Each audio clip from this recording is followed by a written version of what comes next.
नरेंद्र मोदी के दौरे हुकूमत में इंतहा पसंद आपे से बाहर हो गए। पाकिस्तानी फनकारों को धमकियां देने के बाद भारतीय फनकारों को भी आंखें दिखाना शुरू कर दी।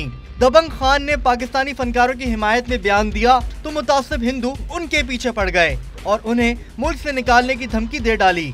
इंतहा पसंद हिंदू रहनुमा राज ठाकरे ने सल्लू भाई को सबक सिखाने का इरादा जाहिर किया और भारतीय अदाकार को पाकिस्तान जाकर काम करने का मशवरा दिया।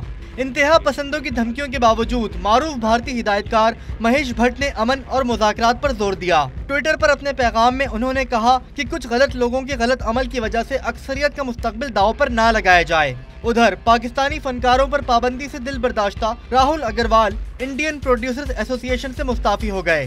दूसरी जानिब कम्युनिस्ट पार्टी ऑफ इंडिया के जनरल सेक्रेटरी सीताराम येचुरी ने दोनों ममालिक के दरमियान कशीदगी कम करने पर जोर दिया। उन्होंने भारत को मुज़ाकरात में पहल करने का मशवरा भी दिया और कहा कि फन और खेल को सियासत से अलहदा रखना चाहिए। भारतीय शहर शिमला में अमन के नारे लगाते सैकड़ों अफराद ने रैली निकाली जिसमें गैर मुल्की भी शरीक थे।